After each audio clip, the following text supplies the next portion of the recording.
السلام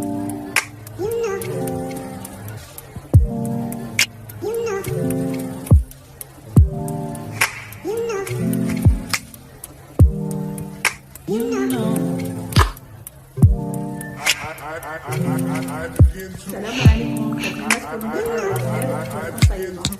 بكم في قناتكم فيفي شانيل. اليوم ان شاء الله غادي نوجد معكم الحوت مشرمل بالطريقه المغربيه 100% مع الدنجال كذلك ومثال مشرمل ومع الطورطيه. نبداو على بركه الله بالمقادير. نبداو على بركه الله نوجدوا الشرموله ديالنا اللي غادي نشرملوا بها الحوت. عندي قزبر ومعدنوس والثومه اللي طحنتهم مع مليحه، عندي معلقه ديال الكمون صغيره، عندي نص راس صغير ديال الابزار، عندي معلقه صغيره ديال السكنجبير، عندي معلقه كبيره ديال الفلفله حمراء،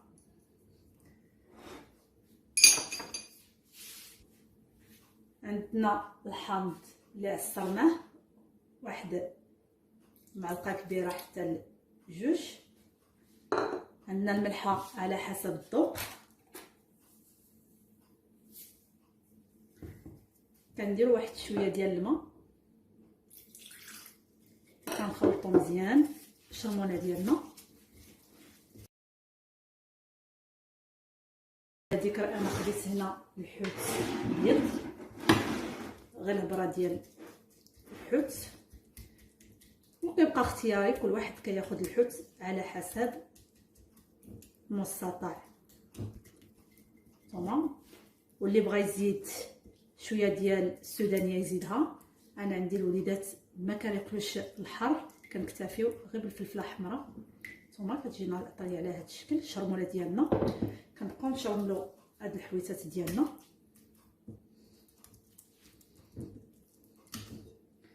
كنبقاو غاديين على هذا الشكل حتى كنساليو الحوت ديالنا.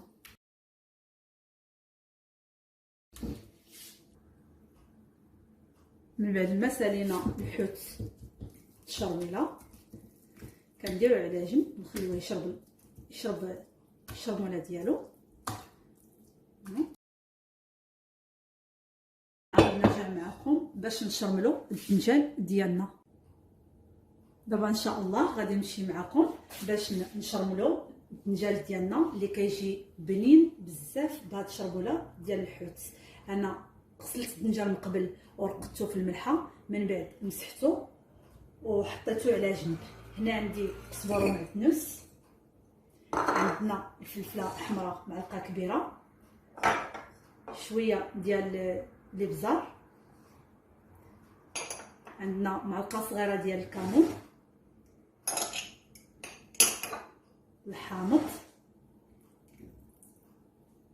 الملحه على حسب الذوق، وشويه ديال الماء.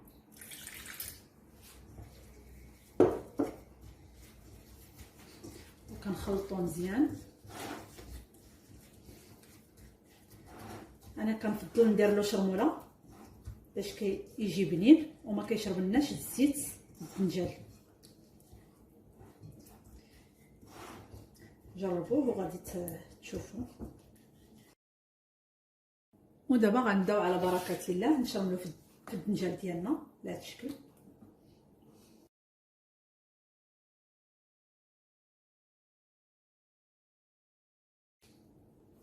من بعد ما سالينا الدنجال ديالنا الشرميله كنديروه على جنب واحد ثلث ساعه بما يشرب مزيان ديك الشرموله ديالو، وندوزو باش نقليوه ان شاء الله.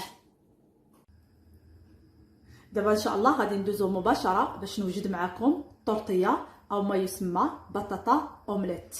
انا عندي 4 ديال البطاطات كبار، نقيتهم وقطعتهم على شكل مربع صغير.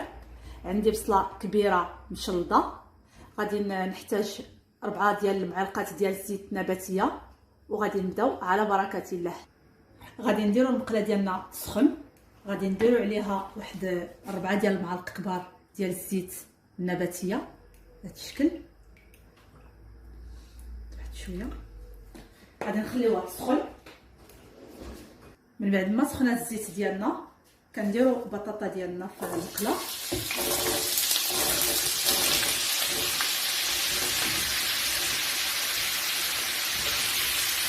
كنزيدوا عليها بصله مشلده،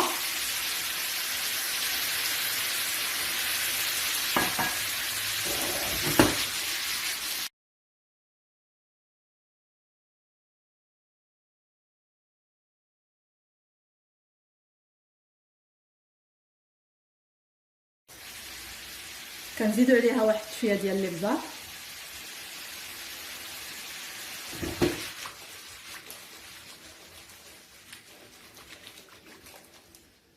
كنقصوا عليها البوطه، كنغطيوها ونخليوها طيب على خاطرها. مره كنحركوها،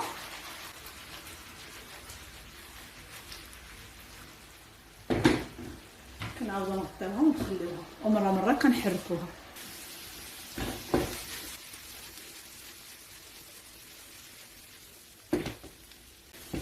الطوماط كطيب، نزيدوها غير شويه ونحيدوها من فوق العافيه.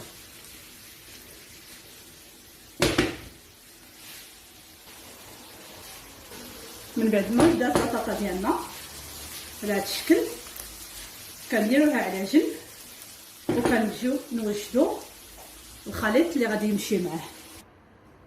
كنبداو على بركه الله بالخليط اللي غادي نديروه في الاومليت ديالنا. عندي 7 ديال البيضات، عندي واحد الكاس الا ربع ديال الحليب، عندي هنايا واحد المعلقه حتى 2 معالق كبار ديال الفرماج محكوك، عندنا شويه ديال الابزار، شويه ديال الملحه على حسب الذوق، وواحد شويه ديال الخميره الكيماويه. نبداو على بركه الله. بسم الله. كنهرسوا البيض ديالنا، من بعد كنزيدوا كاس ديال الحليب ديالنا، كنزيدوا الفرماج ديالنا، الملحه على حسب الذوق، كنديروا واحد شويه ديال الخماره اللي بغا يديرها، شويه ديال الابزار،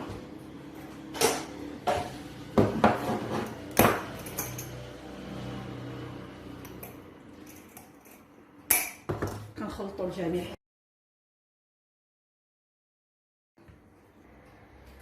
من بعد ما جا نسنا الخليط ديالنا، كنزيدوا عليه البطاطا،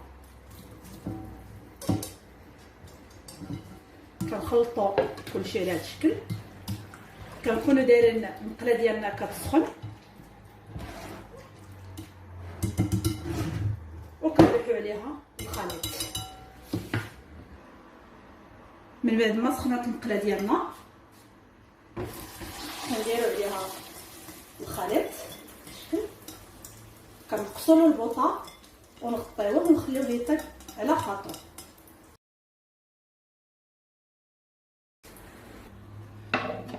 غادي نبداو نشوفوا واش ما سقطناش الشكل، وغادي نقلبوها على الوجه الاخر ونعاود نولي معكم. من بعد ما قلبنا الاومليت ديالنا، كنجمعوا لها الجناب بهذا الشكل، كنقادوها وكنخليوها عاوتاني طيب على عافيه مهيله، ونعاود نولي معكم ان شاء الله. غادي نعاودو نقلبو الطورطيه ديالنا، ونعاودو نفس نجمعوا لها الجناب.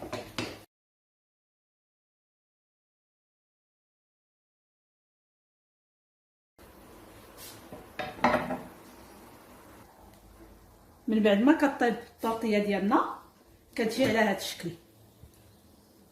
غادي نحيدوها على البوطه، نديروها على جنب، وغادي نبداو نقليو الحوت والدنجال ديالنا مشرملين. دابا ان شاء الله غادي نبداو نقليو في الحوت ديالنا. انا درت مقله فيها الزيت كتسخن، وغادي نبداو على بركه الله نقليو.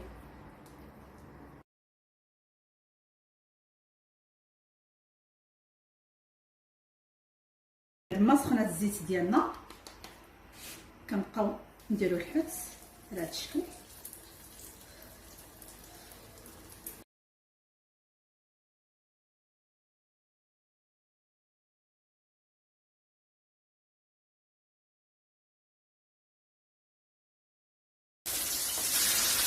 دابا غادي نقلبو لا خلاص الجهه الاخرى.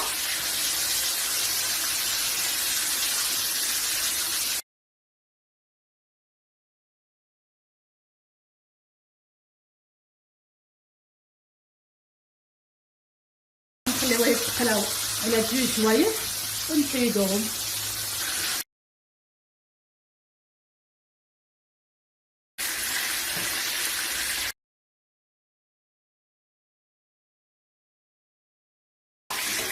كنحيد الحوت ديالي وتكمل على هاد الطريقه ونعاود نرجع معكم. من بعد ما قلينا الحوت ديالنا غادي نبداو نقليو الدنجال ديالنا اللي شرب لنا من قبل.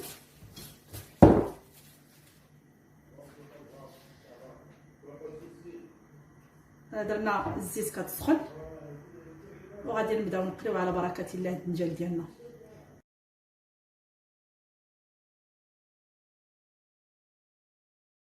من بعد ما سخنات الزيت ديالنا غنبقاو نديرو الدنجال ديالنا يتقلى.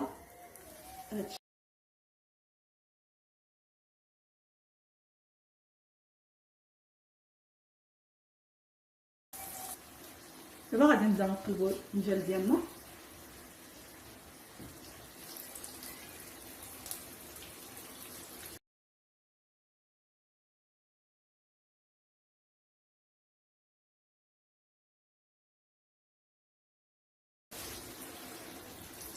من بعد ما كيتقلى الدنجال ديالنا كنحيدوه بهذا الشكل.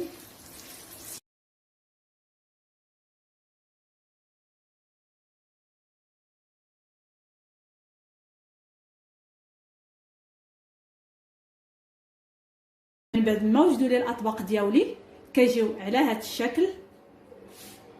الحويتات ديالنا مشرملين مع الدنجال مشرمل مع الطورطيه ببطاطا والبيض، كتجي رائعه جدا. كتجي على هذا الشكل الطورطيه. كنتمنى طرق الاعجاب ديالكم. والحوت ديالنا ها هو الدنجال كيجي لذيذ بزاف وما شاربناش الزيت. كنتمنى الفكره تكون رقت الاعجاب ديالكم. ما تنساوناش من لي لايك ولي جيم. شكرا والى اللقاء.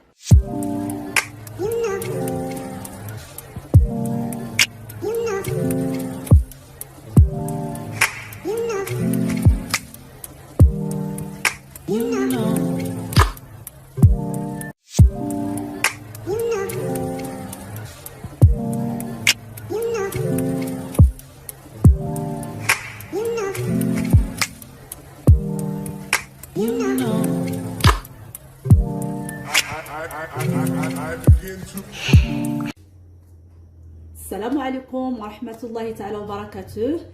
مرحبا بكم معايا في فيديو جديد. اليوم ان شاء الله غادي نوجد معكم لي سوشي. نبداو على بركة الله بالمقادير. عندي 3 ديال الكيسان ديال الروز كلاصي، عندي السلموني، عندي السيريمي، الخيار، لافوكا والفرماج. نبداو على بركة الله. غادي نغسلوا الروز ديالنا، غادي نديروه يطيب ونعاود نرجع معكم. من بعد ما كيطيب لنا الماء ديالنا كنديروا عليه الروز يطيب على هذا الشكل. كنتبلوه واحد شويه ديال الملحه ماشي بزاف على هذا الشكل. كنزيدوا عليه واحد المعلقه ديال الخل، معلقه كبيره هكا.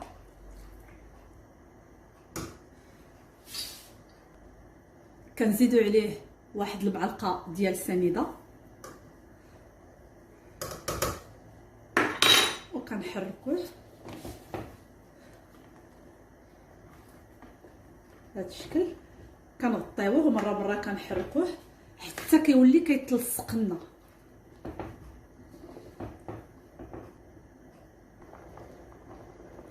مره مره نخلطوا الرز ديالنا باش ما يسقناش.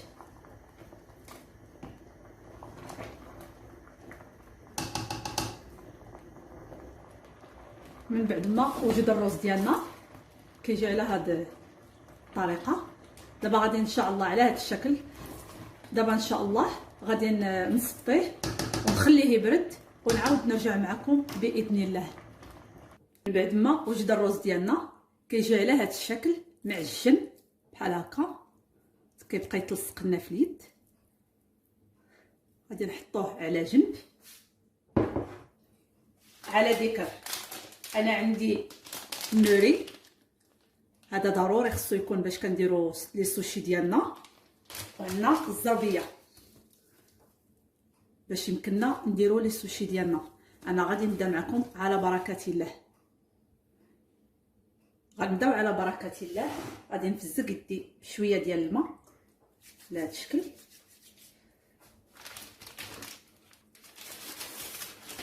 من هذا الحوت كنهزو واحد شويه ديال الرز على هذا الشكل، كنديروا له هكا، كنثبتوه مزيان على الزربيه.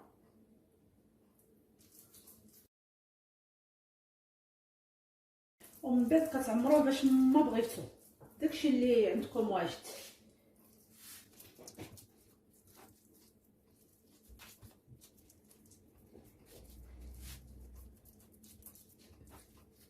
كنبقاو غاديين على هذا الشكل، كنثبتو مزيان الرز ديالنا هكا.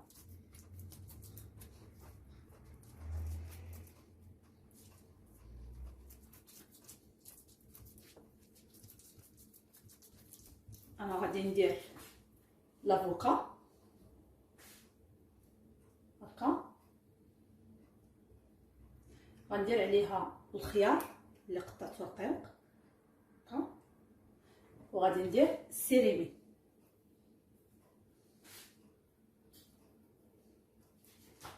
كنبقاو كنطويوه شويه، كنديروا له هكا. حنا غاديين حنا كنثبتوا عليه داك وكنزيروا هادشي.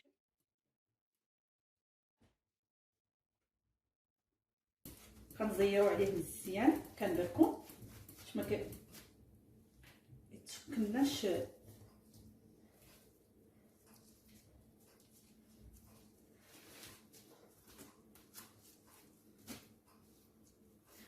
كنثبتوه بواحد شويه د الماء هنا باش كيلصق،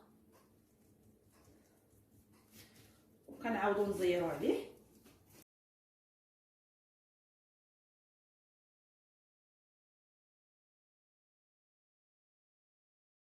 من بعد كنحشيو له هادو اللي خرجوا بحال هكا، كيجينا بحال هكا. من بعد غادي نقطعوه نديرو على جنب، وغادي نعاود ندير معكم واحد اخر. حنا كنبقاو غاديين على هذا الشكل حتى كنساليو داكشي اللي بغينا. كنقطعو هكا، كنفزقو يدينا.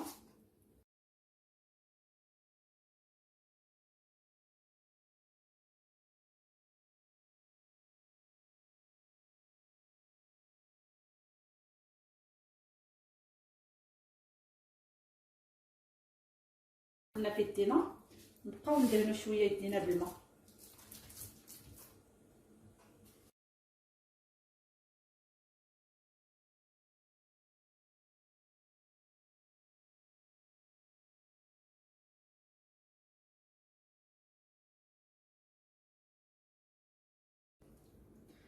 نتوما كيبقى لكم الاختيار، تعمروه باش ما بغيتو. انا كيعجبني. كاين اللي كيدير له خيزو، كاين اللي كيدير معاه الدجاج، على حسب الواجد وخلاص.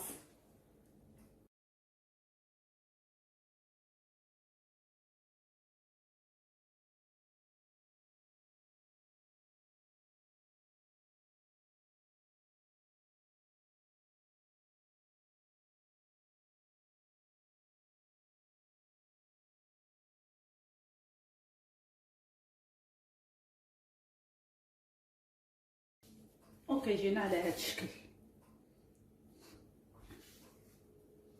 غادي نعاود ندير واحد اخر.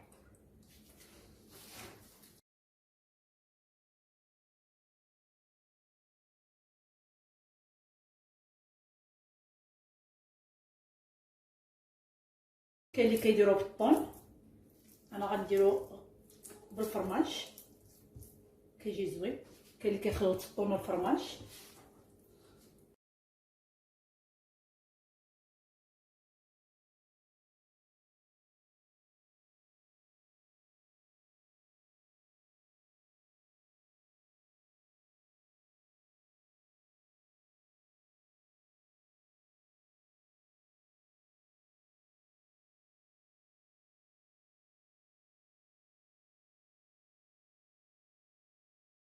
غادي نحط عليه الورقه على هذا الشكل. غادي ندير الفرماج بحال هكا.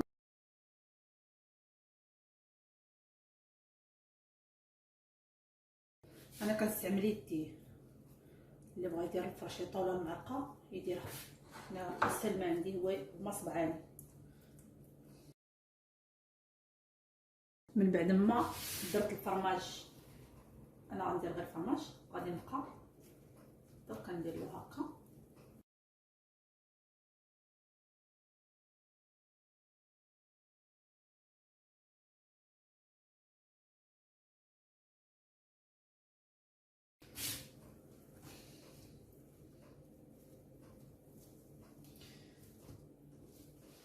كيجينا على هذا الشكل.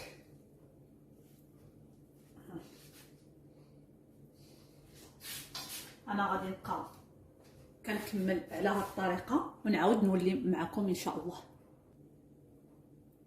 غادي نعاود ندير تعميره اخرى. غادي نقبط السيريمي، نقبط السلموني والسلمون، نديرو له هكا.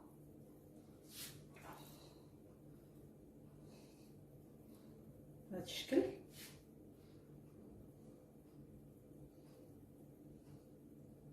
هكا كندير السيريمي من هنا على هذا الشكل.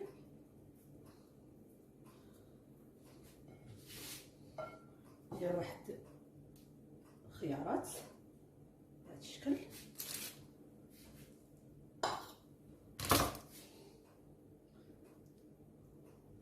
وغنبقى غادا عاوتاني نفس العمليه، وانا كندور وكنزير. يبركوا عليه ما تخافوش باش يلصق مزيان.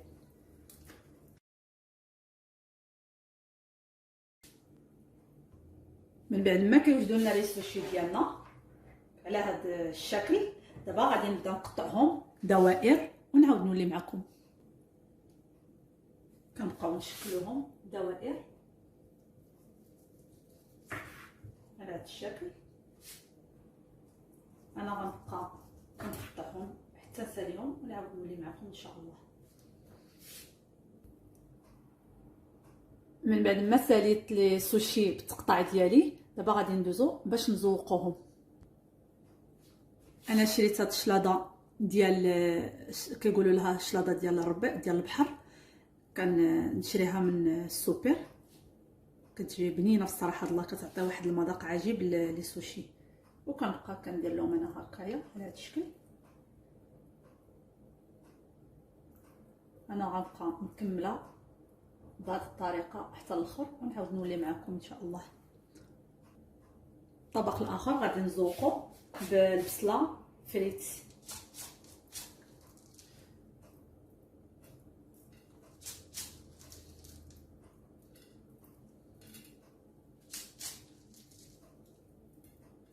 على الطريقه حتى كنسالي.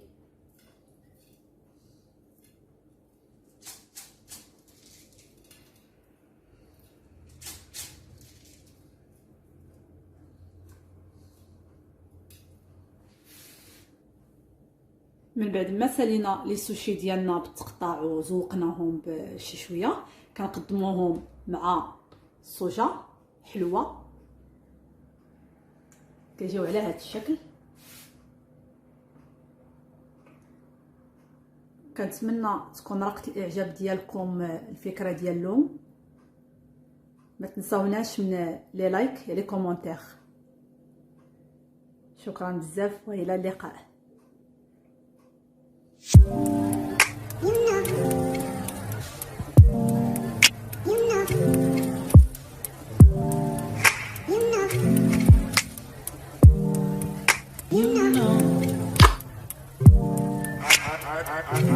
I begin to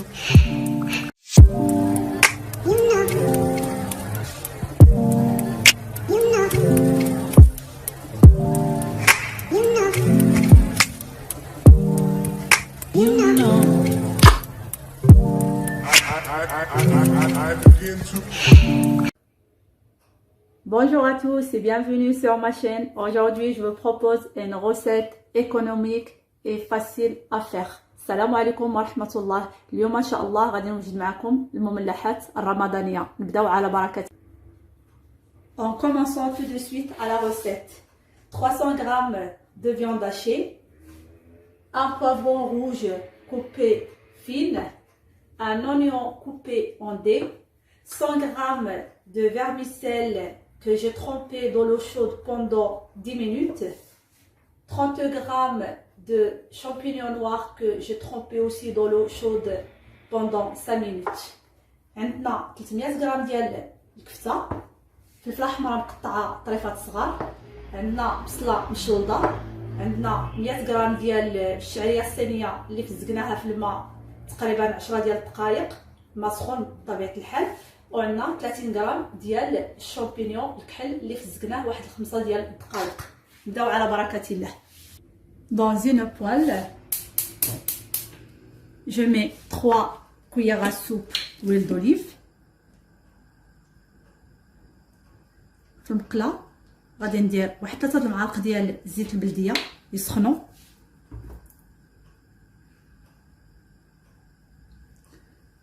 J'ajoute mes oignons. غادي ندير البصله ديالي تشحر حركها.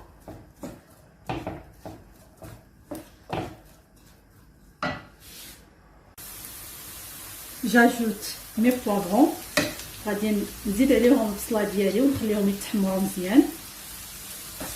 On va bien laisser griller mes poivrons avec les oignons.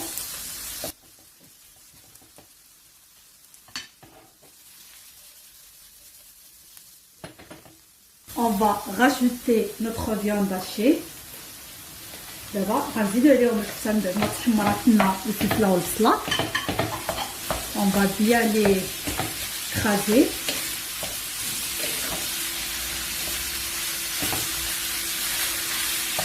Comme ça.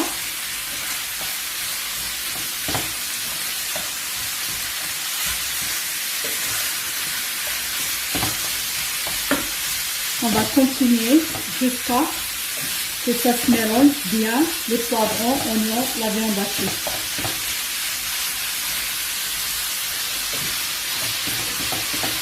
Comme ça.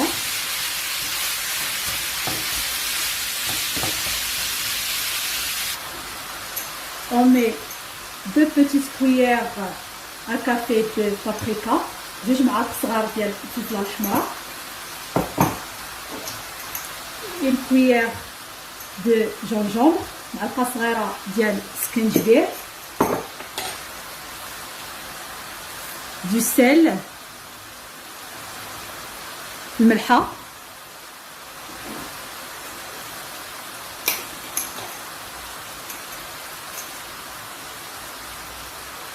du poivre, pas beaucoup, نص معلقه صغيره ديال الابزار, un tout petit peu de noix de muscade, tout petit peu, شويه ديال الكوزه, et on mélange tout.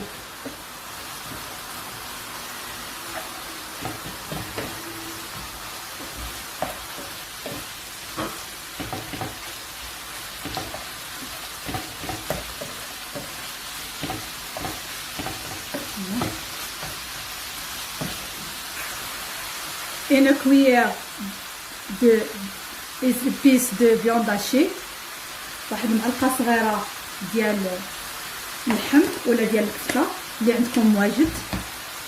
كنخلطوا الجميع et on continue à mélanger tout.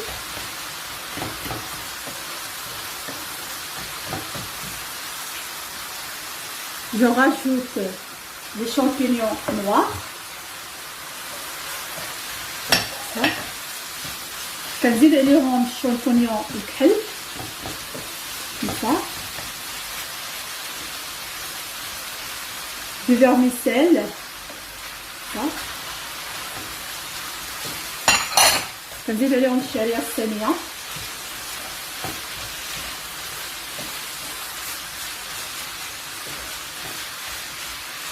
كنبداو نخلطو et on mélange tout.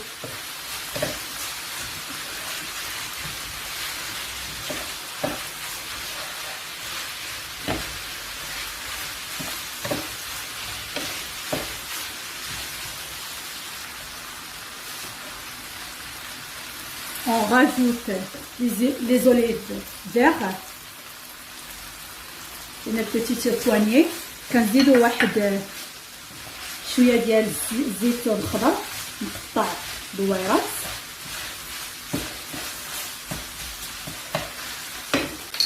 Je rajoute un peu de crème liquide.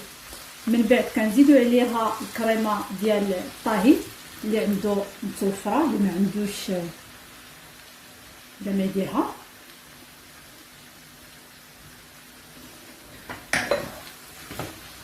et on mélange tout وكنخلطو كلشي هكا.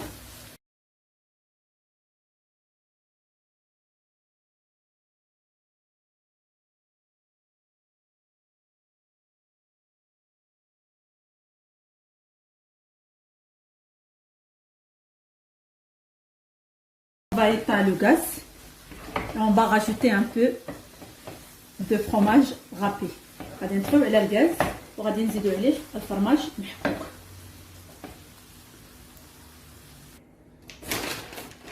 J'ai mis 100 g de fromage râpé.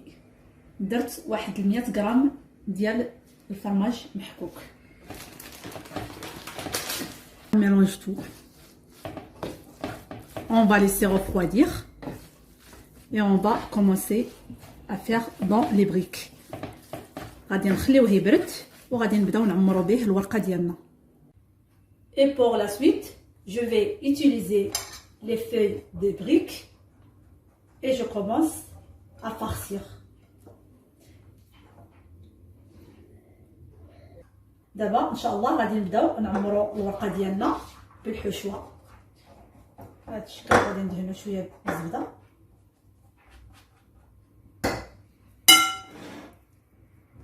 la farce.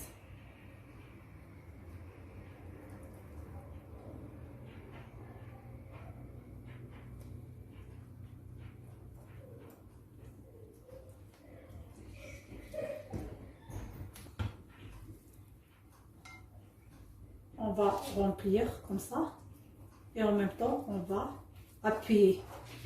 نبقاو نعمرو وحنا كندركو باش تجينا مقنطه عامره من كل الجهات. N'hésitez pas de remplir bien les coins comme ça.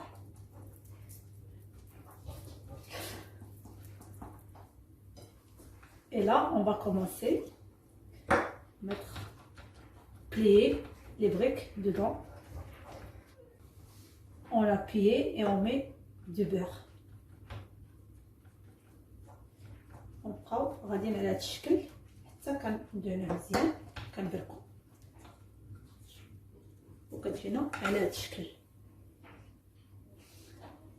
وغنبقاو غاديين بهذه الطريقه. On va continuer comme ça jusqu'à la fin.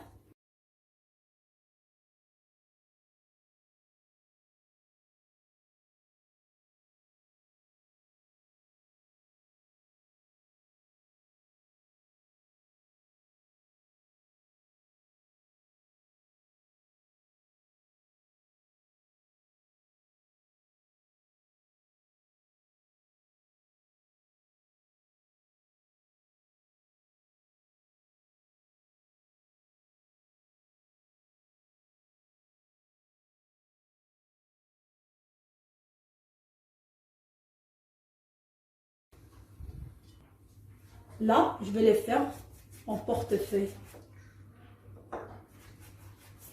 دابا ان شاء الله غادي نديروهم مربعين بهذا الشكل.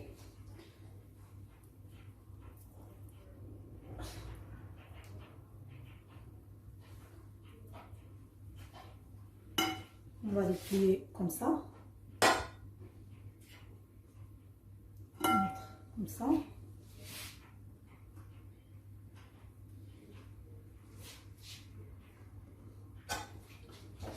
Un peu de beurre.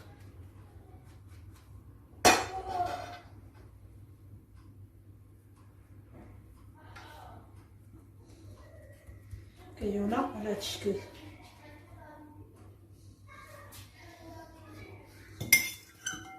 Allez, on a terminé la farce, toute la farce, comme ça. من بعد ما سالينا الحشوه ديالنا كامله كنبقاو غاديين على هذا الشكل وكنطويو حتى كنساليو كلشي. الا جاتكم الورقه كبيره بزاف قطعوها.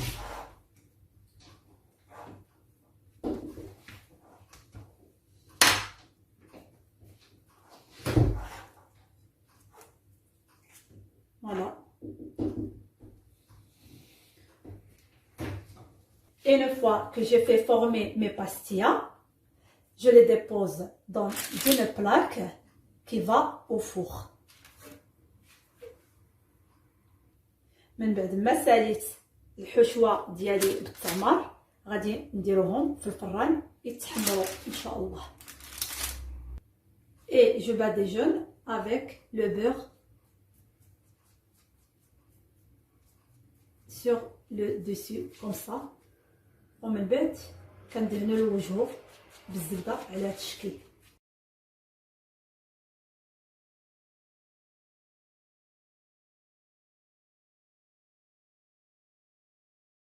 Et c'est parti pour une cuisson au four à 200 degrés 10 minutes à peu près. ومن بعد غادي نديروه في الفران يطيب على درجة الحرارة 200 degrés 10 حتى 15 دقيقة. Une fois sorti du four, je les ai décorés avec des persils. من بعد ما خرجتهم من الفران زودتهم شوية ديال القزبر. I begin to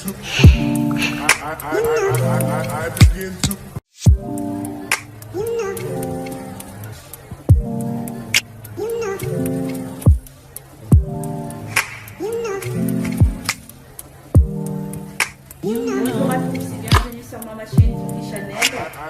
Ravi de vous revoir. Aujourd'hui, je vous propose des galettes farcies. السلام عليكم ورحمة الله. نتمنى تكونوا بخير وعلى خير. اليوم إن شاء الله غادي نوجد معكم فطائر مالحة. Je commence à préparer ma pâte. Donc, j'aurai besoin de 500 g de farine. غادي نحتاج 500 غرام ديال طحين فرينة.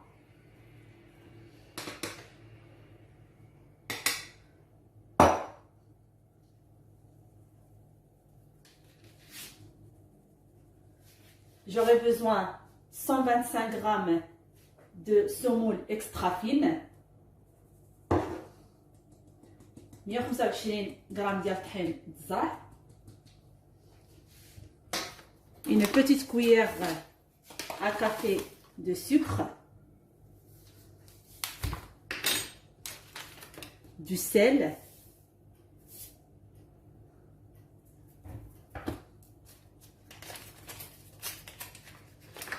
une petite cuillère de la levure chimique,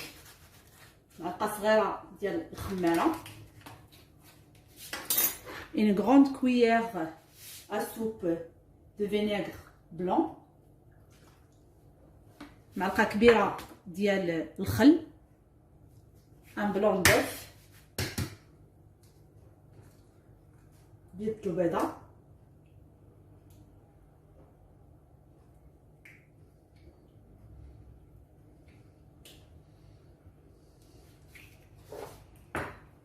je commence à mélanger avec l'eau. وغادي نبدا نخلط العجينه ديالي بالماء.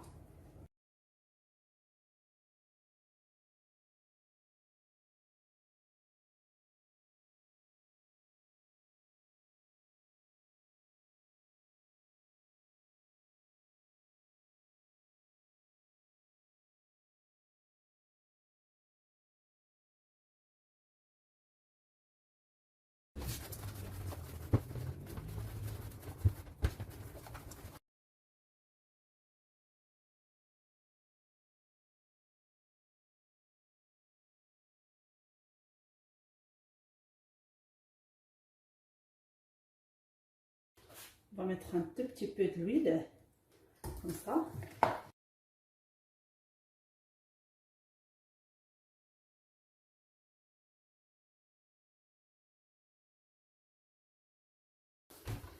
Et une pâte comme ça. Je prends un tupperware, je vais mettre un peu de l'huile dedans. Et je vais mettre ma pâte se reposer pendant 1 heure. بعد ما جبت العجينه ديالي غنديرها في طاسه ديال ميكا ولا كنيكه وغادي نخليها ترتاح واحد الساعه ديال الملانه ونرجع معكم.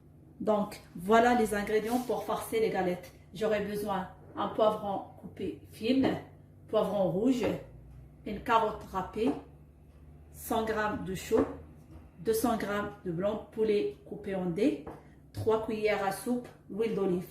دابا ان شاء الله غادي نحتاجوا للتعميره ديال الفطائر ديالنا البرويه مقطعه رقيقه، عندنا فلفله حمراء مقطعه، عندنا خيزويه محكوكه، 100 غرام ديال لو شو، وعندنا 200 غرام ديال الصدر ديال الدجاج مقطع طريفات صغار، و3 معالق ديال زيت البلديه. Dans une poêle, je mets l'huile d'olive à chauffer.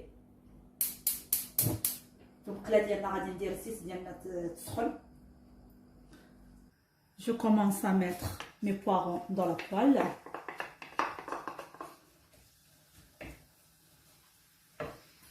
غادي ندير البرو ديالنا في المقله.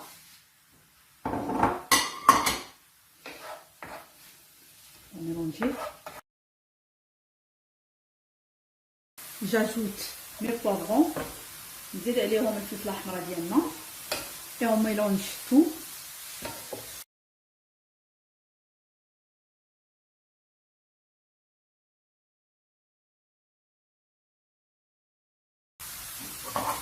Et j'ajoute mes carottes. كنزيد عليهم خبز ديالنا. Et le chaud en même temps.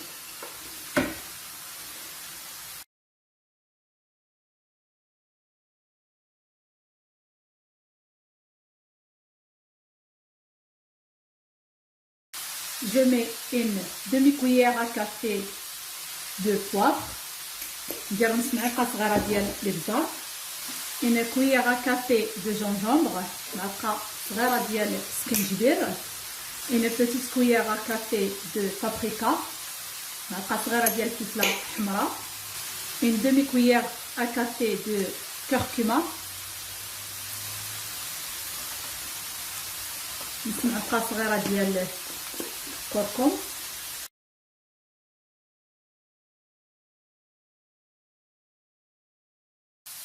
J'ajoute de l'ail en poudre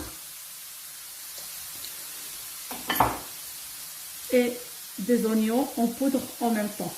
كنزيد عليهم شويه ديال الثومه غبره وشويه ديال البصله حتى هي غبره.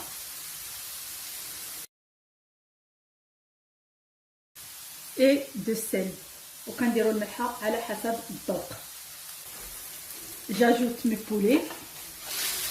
من بعد كنزيد عليهم الدجاج ديالي.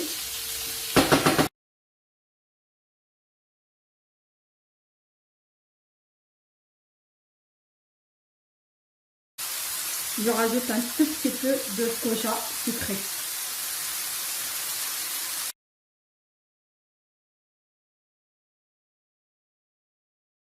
Ma farce est prête. Je vais éteindre le gaz et je vais la mettre à refroidir de côté. الحشوه ديالنا هي ولات، انا طفيت عليها وغادي نخليها تبرد. Après laisser ma pâte reposer comme ça, regardez comment elle est la pâte. من بعد ما خليت العجينه ديالي ارتاحت، maintenant je vais me faire des boules. غنبقى ندير نشكلها كويرات comme ça.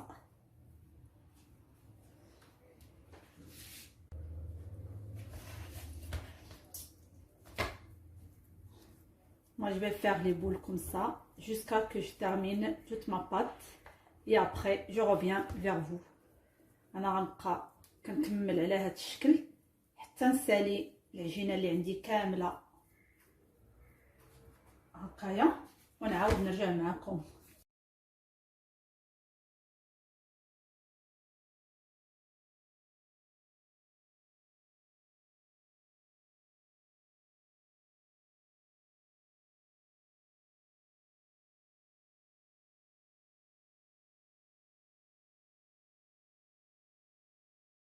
Après terminer ma pâte,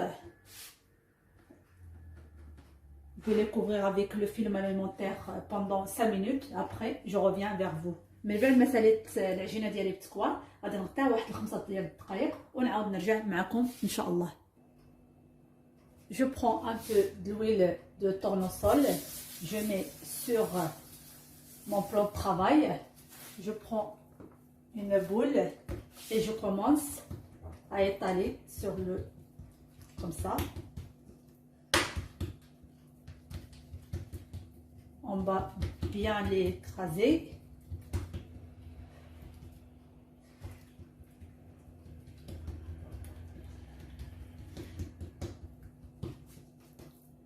دهنت بلون الطرافال ديالي ودرت فيه شويه ديال الزيت وغادي نبدا كنقرص في الملويه ديالي على هذا الشكل.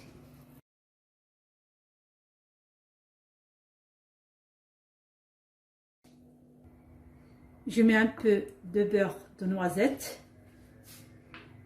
كندير واحد شويه ديال الزبده اللي ذوبتها بحال النوازيت. Et je vais les plier comme ça.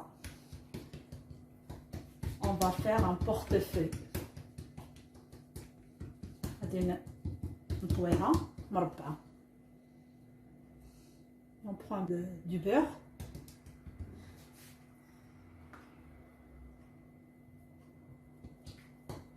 On va bien les étaler.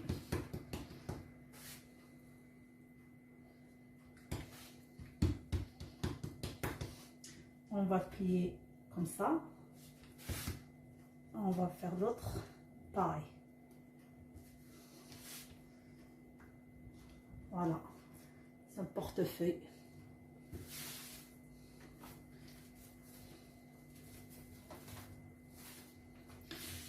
Et on va continuer comme ça jusqu'à qu'on termine tous les boules.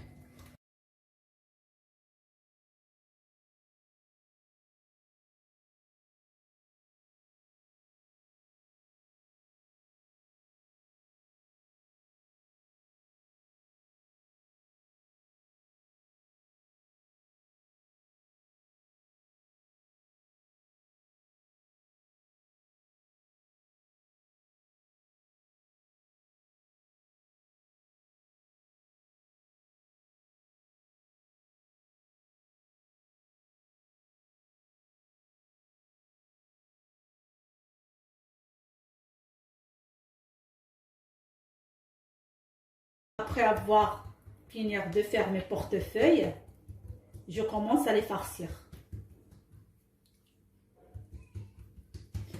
من بعد ما سالينا الطراق ديالنا غادي نبدا نعمرهم. Je l'étale comme ça, bien les coins, et je commence à mettre la farce.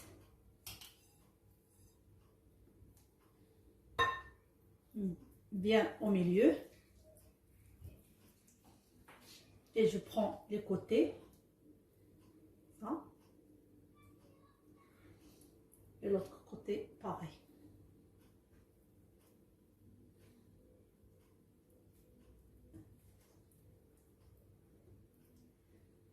من بعد ما قرصناهم مزيان كنقبطوا القنيتات قنت مع قنت وكنقرصوهم شويه وكيجينا على هذا الشكل. Je vais faire la même chose.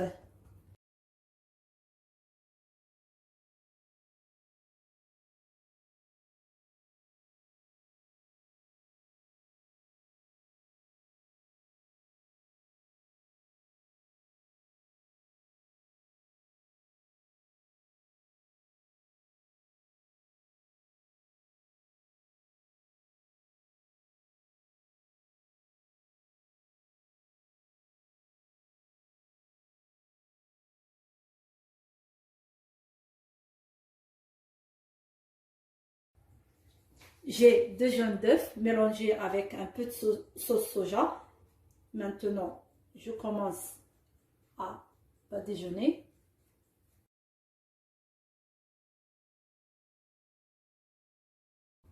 انا خديت جوج صفر ديال البيض خلطت معاهم شويه ديال صوص صوجا وكندهن بهم الفطائر ديالنا على هذا الشكل.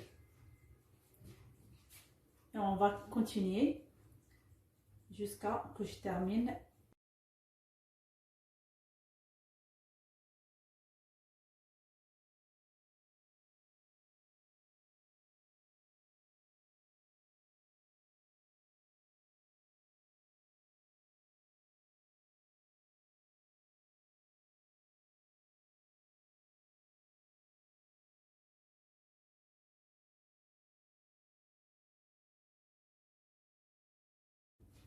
Je vais le mettre dessus un peu de sésame, comme ça. Ça reste un choix. ندير عليه واحد شويه ديال الجنجلان اللي بغا يديرو.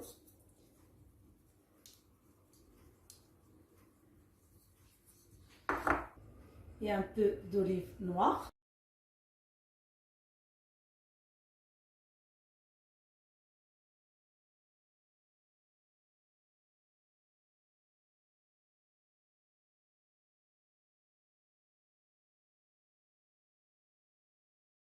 Je vais les mettre au four à 200 degrés à peu près 10 à 15 minutes et je reviens vers vous. Le résultat de mes galettes est parfait, bien croustillante et dorée.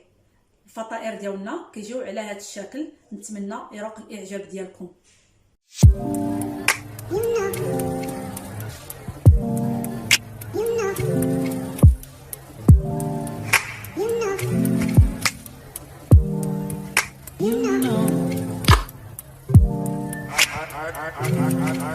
السلام عليكم، مرحبا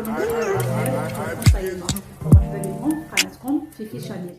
اليوم ان شاء الله غادي نوجد معكم الحوت مشرمل بالطريقه المغربيه 100% مع الدنجال كذلك ومثال مشرمل ومع الطورطيه. نبداو على بركه الله بالمقادير.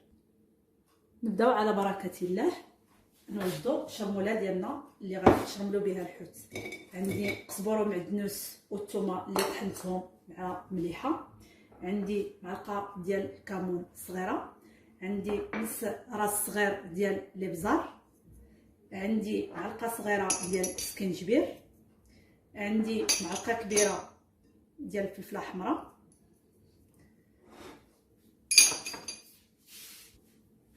عندنا الحامض اللي عصرناه واحد معلقه كبيره حتى لجوج. عندنا الملحه على حسب الذوق. كنديروا واحد شويه ديال الماء كنخلطوا مزيان الشرمونه ديالنا. ذكر انا خديت هنا الحوت ابيض غير الهضره ديال الحوت وكيبقى اختياري، كل واحد كياخذ الحوت على حسب المستطاع. تمام. واللي بغى يزيد شويه ديال السودانيه يزيدها. انا عندي الوليدات ما كناكلوش الحر كنكتفيو غير بالفلفله حمراء. نتوما كتجينا الطريه على هذا الشكل. الشرموله ديالنا كنبقاو نشرملو هاد الحويتات ديالنا.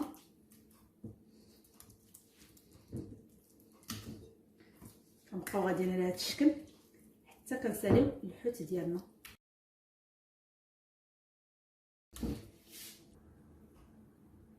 من بعد ما سالينا الحوت الشرميله كنديرو على جنب نخليوه يشرب الشرموله ديالو. عاود نرجع معكم باش نشرملو الدنجال ديالنا. دابا ان شاء الله غادي نمشي معكم باش نشرملو الدنجال ديالنا اللي كيجي بنين بزاف بهاد الشربوله ديال الحوت. انا غسلت الدنجال من قبل ورقدته في الملحه، من بعد مسحته وحطيته على جنب. هنا عندي قزبر ومعدنوس، عندنا الفلفله الحمراء معلقه كبيره، شويه ديال الابزار، عندنا معلقه صغيره ديال الكمون، الحامض، الملحه على حسب الذوق، وشويه ديال الماء.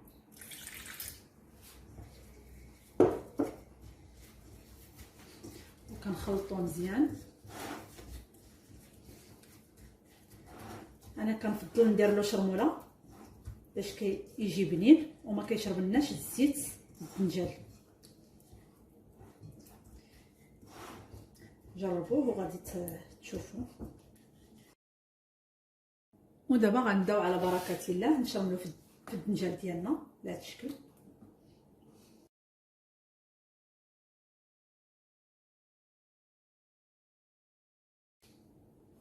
من بعد ما سالينا الدنجال ديالنا الشرميله كنديروه على جنب واحد ثلث ساعه بما يشرب مزيان ديك الشرموله ديالو، وندوزو باش نقليوه ان شاء الله.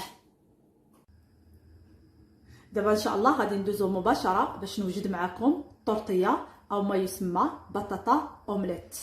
انا عندي 4 ديال البطاطات كبار نقيتهم وقطعتهم على شكل مربع صغير، عندي بصله كبيره مشلضه، غادي نحتاج 4 ديال المعالق ديال الزيت نباتيه، وغادي نبداو على بركه الله. غادي نديرو المقله ديالنا تسخن، غادي نديرو عليها واحد 4 ديال المعالق كبار ديال الزيت النباتيه بهذا الشكل. واحد شويه غادي نخليوها تسخن. من بعد ما سخنا الزيت ديالنا كنديرو البطاطا ديالنا في المقله،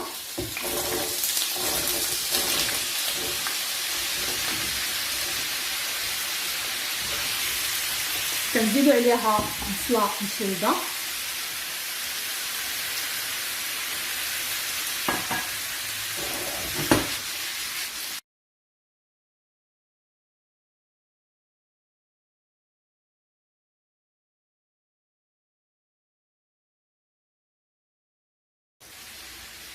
كنزيدو عليها واحد شويه ديال الابزار،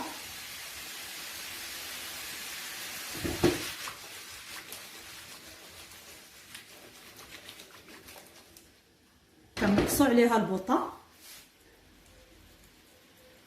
كنغطيوها ونخليوها طيب على خاطرها. مره كنحركوها،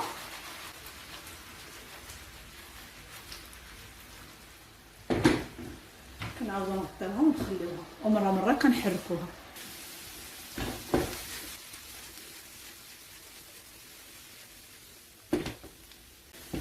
الطوماط كطيب نزيدوها غير شويه ونحيدوها من فوق العافيه.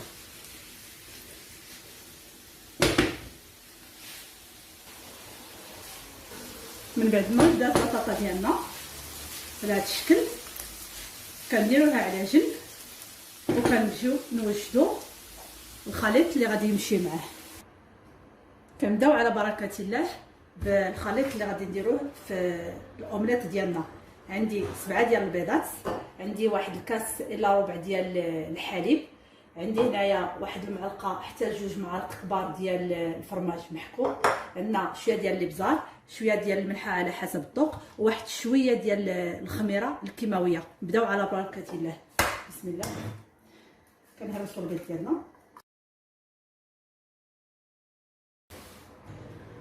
من بعد كنزيدو كاس ديال الحليب ديالنا، كنزيدو الفرماج ديالنا، الملح على حسب الذوق، كنديرو واحد شويه ديال الخماره اللي بغا يديرها، شويه ديال الابزار،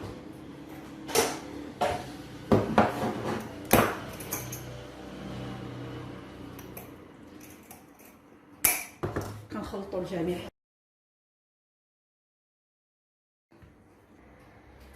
من بعد ما جا نسنا الخليط ديالنا كنزيدو عليه البطاطا، كنخلطوا كلشي على هذا الشكل. كنكونوا دايرين المقله ديالنا كتسخن وكنريحوا عليها الخليط. من بعد ما سخنات المقله ديالنا كنديروا عليها الخليط شكل، كنقصوا البوطه ونغطيوه ونخليوه يطيب على خاطر.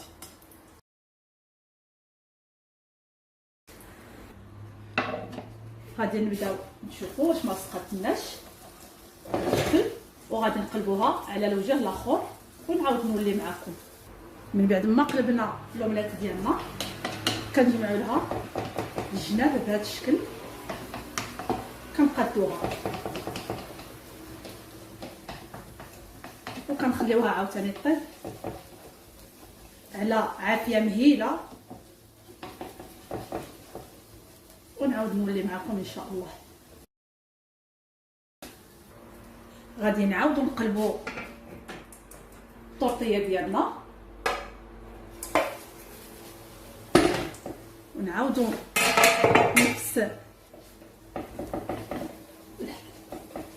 نجمعو لها الجناب.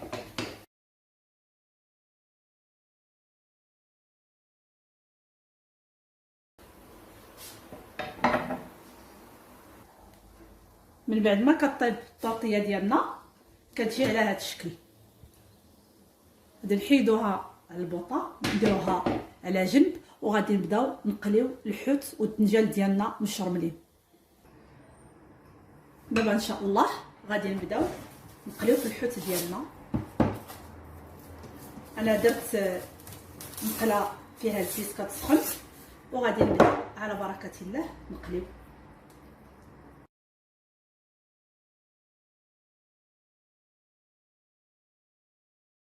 لما سخنات الزيت ديالنا كنبقاو نديرو الحوت على هذا الشكل.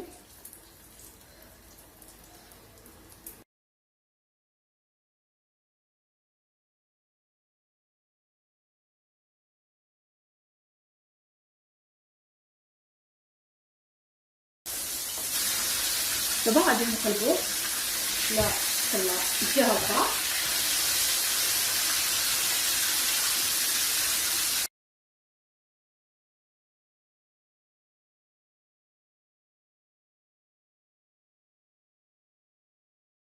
نخليوه يتقلاو على 2 جوايع ونحيدوهم.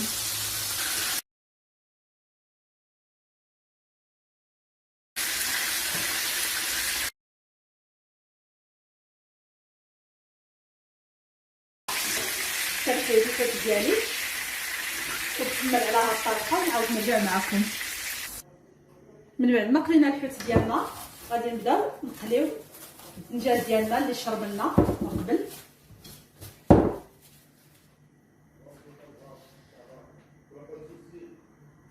درنا الزيت كتسخن وغادي نبداو نقليو على بركه الله الدنجال ديالنا.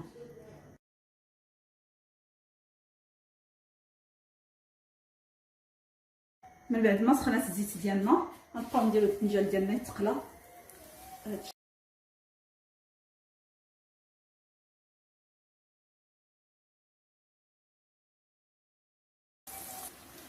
دابا غادي نبداو نقلبو الدنجال ديالنا.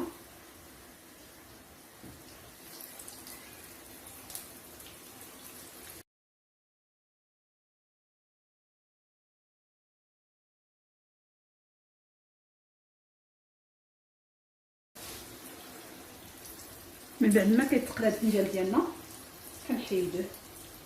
بهذا الشكل.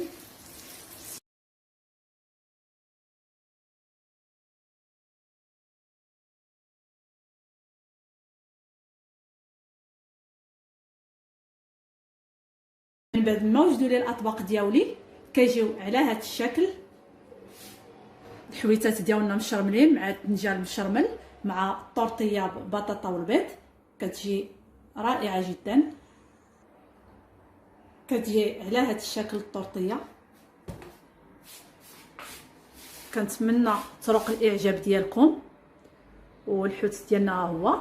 الدنجال كيجي لذيذ بزاف وما شربناش الزيت.